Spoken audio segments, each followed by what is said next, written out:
In the know, non-stop Vikings talk. It's Purple Daily on Score North and ScoreNorth.com.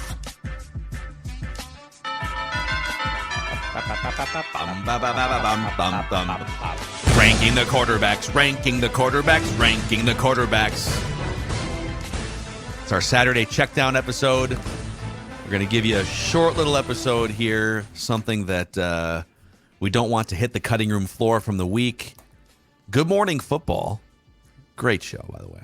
Good Morning Football. Good Morning Football ranked NFC quarterbacks this week, and it gained a ton of traction on Vikings Twitter because of the disrespect of Kirk Cousins. So we are going to rank NFC quarterbacks now that Aaron Rodgers is likely headed to the New York Jets. This episode, this Purple Daily Saturday checkdown, presented by our friends at TCL, now an official partner of the NFL, one of the world's best-selling consumer electronics brands. They have a new lineup of award-winning TVs delivering the most entertainment with stunning resolution, all at an affordable cost. Enjoy more of the things you love with TCL and learn more at TCL.com. And thank you guys for making this one of the most popular football podcasts in America throughout the past year and a half or so, peaking at 7th earlier this week on the national podcast charts via Apple/Chartable here. That's just ridiculous. And it's mostly just you guys being diehard, rabid Vikings fans. We just turn on the microphones and spew our takes. We're going to do stuff. We're going to do a lot of stuff. And hey, the Athletic Football Show, a show about the National Football League. Watch out. Nate Tice. Yeah, Nate Tice. Yeah, we're coming. That's right, guy. We're coming for you. Around the NFL, we're coming. You know what's funny? We actually had a conversation with Nate Tice. I think it was before the 2020. Was it 2 years ago? Or a year ago? I think it was going into 21. And we were hoping to get him as a weekly guest or a weekly contributor on Purple Daily, and he was super cool, and he just graciously said, "Hey, if you want to get me on sometime," which we should, by the way, he said, I'm actually going to start doing a lot more podcasting with the Athletic Football Podcast. So, Nate, whatever option you would have chosen would have been one of the top 7 most listened to podcasts in all of the United States of America. And now the former quarterback from Edina is in our crosshairs. Yeah, you could have Robert Mays, Nate, or you could have had Judd Zulgad. Could have had Judd. Could have had the sports dad. But sports dad would have welcomed you. People make choices. Friends with this old man at one point. We were friendly. Give me all sorts of scoops. All right, let's get into this here, boys. Let's do it. The Saturday check down here. So I can start if you'd like to, because I know, Judd, you like to. I kind of sprung this on you, so Yep. You wrap your head around this. Yep. I've got the top 10 quarterbacks in the NFC here ranked with a few honorable mentions. Jordan Love, honorable mention. Just because he's one of the others. Yeah, you have no idea. Yeah. No idea. Baker Mayfield, I guess, honorable mention. Who's the Falcons quarterback? Desmond Ridder, and they just signed a veteran, I feel like. Chris Chandler? I have no idea who's playing quarterback for them. Chris Chandler. And then Andy Dalton was signed by the Panthers, wasn't he? I think he signed with someone. Yeah, but I would say this. I think there's a chance the Falcons quarterback and the Panthers for sure. TBD, right? Draft? Yeah, absolutely. Possibly the Falcons for sure. Carolina. So, in my opinion, there's not a quarterback there yet. I feel like I have this creeping feeling that I missed somebody here, so you guys can clown me if I did. But let's start with number 10, Justin Fields. He's not the best passer yet, but he's dynamic, he's mobile, he can keep plays alive, and now he's going to have actual weapons with DJ Moore. Yeah. He's going to have a full season of Chase Claypool. Cole Kmet can catch some passes, so Darnell Mooney, right? So he's got some weapons around him. If he can't make it work and be a competent passer in his third year, I would start looking around. So Justin Fields, number 10. Number 9, Daniel Jones. We don't know yet. He had one decent season, but it was mostly just like a tricked up offense and his mobility. Yeah. So Daniel Jones, number 9. And Ed Donatel. Brian Dable. No, Ed Donatel got Jones paid. Gotcha. Daniel Jones had 2 really good games against Ed Donatel. That's a good point. Yep. Geno Smith is number 8 on my list of NFC quarterbacks. I was wondering where you go with him. Got to see it for another year. It's like the first real big season he's had, but it was a really big season, and they got him paid.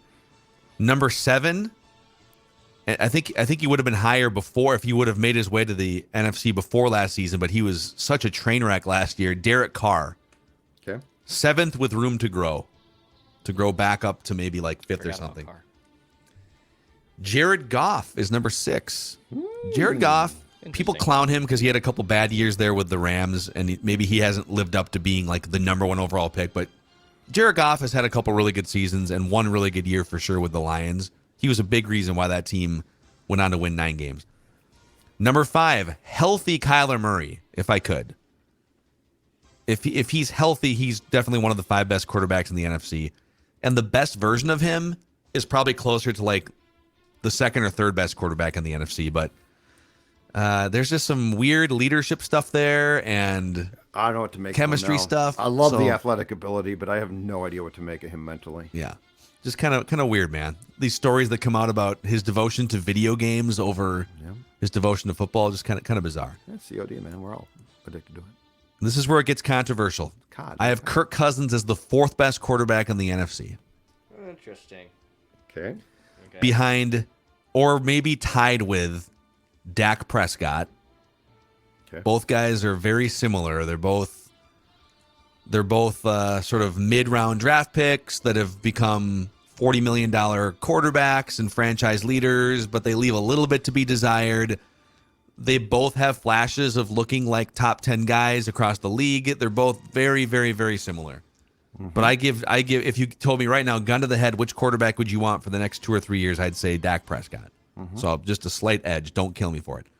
Number 2, healthy Matthew Stafford. I get that last year was a disaster for him, but he had major health issues. The year before that, you saw what happens when you put Matthew Stafford in a great car. He drives it to a Super Bowl championship. 40 touchdown passes, whatever it was. So healthy Matthew Stafford, number 2, and Jalen Hurts, number 1. Best quarterback in the NFC. Hurts, healthy Stafford, Dak slightly above Kirk. Kyler Murray is 5, and then Goff, Carr, Geno, Danny Dimes, Justin Fields. Hope I'm not missing somebody. No, I don't think you are. Okay. I was going through the list. I think you're on point. Except Okay. for I think you might have Kirk too low based on the current situation. I'll give you 5. 5. And so I'm basing this on 2 things. One is yes, ability, but 2 is how did you play? Like because in my opinion, we do have to take into account at some point age, at some point how you're wired or not wired. Number 5, Geno Smith. All right. And I'll preface this by saying, in doing this exercise for the first time in a long time, the NFC quarterback situation is not in great shape. So No. it's not like it's a bunch of like, oh my God, how am I going to put this guy above that guy? Blah blah blah. It's sort of as we old folks like to say, a hodgepodge. And it's not even like, oh, they have 5 or 6, because you could say a couple of years ago, the AFC had all these young stars that hadn't quite emerged yet, right? Correct. Trevor Lawrence and Joe Burrow and Justin Herbert. Yes. And the NFC doesn't even really have that, unless you would consider No. Jordan Love that. But we don't. It's a bunch of just sort of journeyman type guys. Yeah. Dare I say, meh. It's sort of a meh. Yeah. Geno Smith, number 5. Number 4, I dropped Stafford there because I don't know how he's going to come back now. 2 years ago was impressive, and if they're both healthy and it's a level playing field, I put him above Kirk. But he got hurt again. His arm reportedly might be shot, which I have to take into account. If his arm shot, he's just going to be essentially done. It's weird that the Rams, I think it's been floated out that the Rams would be willing to trade him, which leads me to believe that he might be just flat out damaged goods. So I put Matthew Stafford 4. I put Dak Prescott 3. The inconsistency there regarding the expectation to me weighs him down now. Like, he is a guy who, at some point in time, should have been atop this list, and I now doubt that he ever gets there. It doesn't make him bad. I just think we keep expecting this, like, okay, now it's all, clicking, which, Phil, to your point, was sort of like what we expected, but took place with that group of AFC quarterbacks, right? Josh Allen, he's not accurate, but he looks like he's got potential, and then, bam, it all works out. Feels like Dak Prescott, while being pretty good, is never going to get there, so I put him 3. Right now, I have Kirk Cousins 2. I have Kirk too. And again, it's a hodgepodge thing. So I'm not saying I would take Kirk. If Stafford comes back healthy and is slinging the ball around again in the McVay system, Stafford to me moves above Kirk. But right now, hell, if Carr had been playing well and got traded, I might put him above Kirk, but I can't do it now. And then I think it's the one guy right now who, one, he's going to get paid a ton, but two, he just looks like he is completely legit and clearly shouldn't have fallen like he did.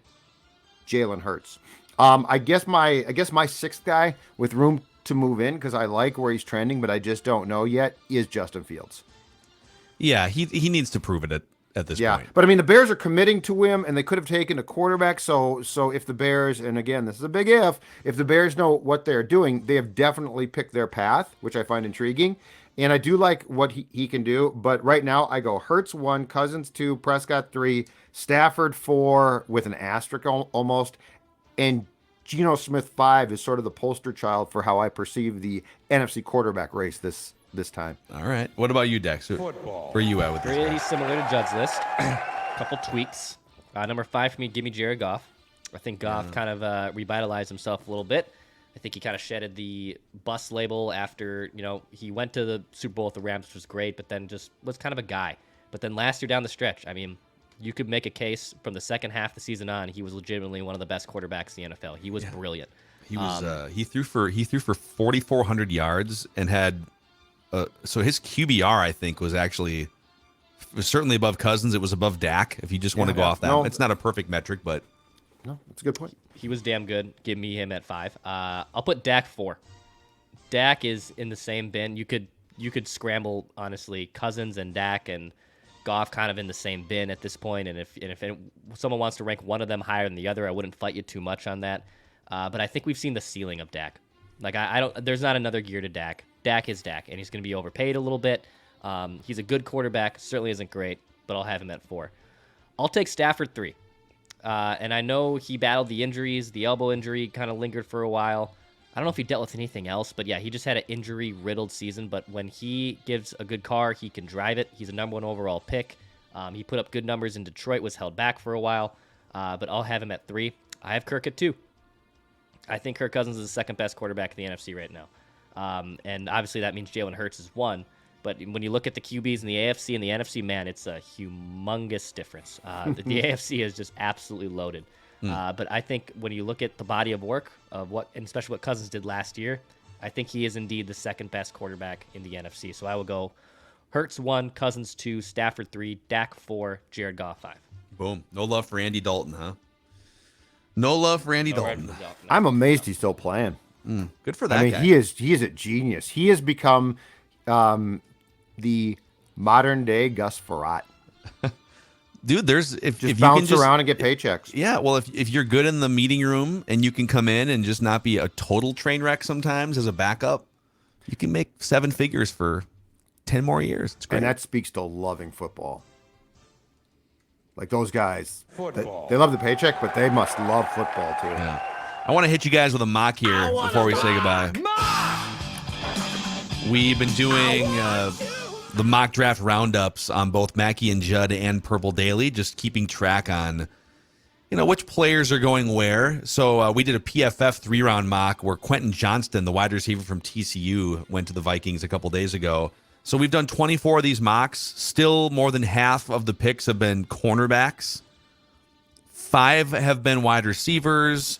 We got 3 offensive linemen, 4 defensive linemen. So largely wide receiver and even more largely cornerback going to the Vikings. I have one from our friends at draftblaster.com. Draftblaster.com has spoken. The thinking man's guide to the draft. I love that. That. Draft Blaster. And then who combined those two things? What should we call it? Draft Blaster. So what's our catchphrase? The tagline? Yeah. So what's our catchphrase? The thinking man's guide. The thinking man's guide to the draft has the Carolina Panthers selecting Will Levis, number 1 overall. Love the outside the box thinking here. This is going to be a Frank Reich's pick, even if it's officially not portrayed that way. It won't be popular, but I think this is going to end up being Levis. Wow. Love it. Well, his job will ride on it then. Texans take C.J. Stroud. Cardinals take Jalen Carter. Bryce Young drops to the Colts at 4. Let's see here. Where's the... Oh, wow. Anthony Richardson taking a tumble here? What? Okay. Okay. The blaster's off. Already the blaster's The blaster. He's fallen. Will Anderson falls to the Raiders at 7. Who? Tyree Wilson falls to the Falcons at 8. We got some cornerbacks in here. Zay Flowers, 11 to the Titans. Quentin Johnston, 12 to the Texans. Where's Richardson? Jackson Smith-Njigba to the Patriots at 14. Yeah. And then at 16, Anthony Richardson falls to the Commanders at 16. What did they do this a month and a half ago? Well, this write-up jives with what I've heard from Florida fans. It says, talk to a diehard Florida fan, not an alumnus that's on TV. Find a Florida fan. Ask about Richardson. It's true. Florida fans are like, ooh. Right, but we watch that guy every day, and he is not that good. Post-combine, these teams are going to think that they can fix the problems. That's how these teams operate. I don't know why you're questioning draftblaster.com, the thinking because you know man's what? guide to the Because they're draft. not thinking. Blaster, you're not thinking. You're not thinking this through. Okay, Jordan Addison right before the Vikings at 22, and that puts the Vikings on the clock here. Okay. And they select, all right, with the 23rd overall pick. Yes.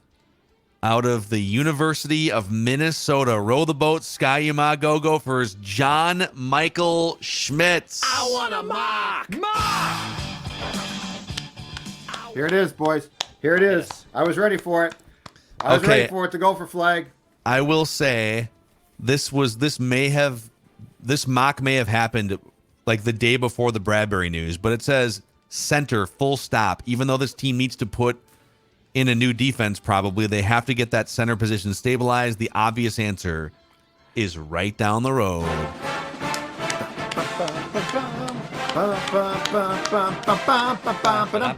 John Michael Schmitz. I don't think that's happening at this point, though. John Michael, he plays center. Schmitz, he is a Viking too. Whatever. Okay. So Draft Blaster in their last update also had John Michael Schmitz going to the Vikings. So they apparently didn't update this, or I don't know. But still, it is the thinking man's guide to the draft. They apparently forgot to update it. I mean, they updated the top 10 for sure, but there you go.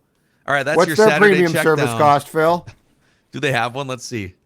Walter Football charges you $8 a month for the premium. And explain how they came to that price. Okay, draftblaster.com. Not seeing a premium package, but maybe we can work on that. All right, good talk. We'll see you guys. We'll keep you posted on any free agency or roster updates or news. Enjoy your March Madness weekend.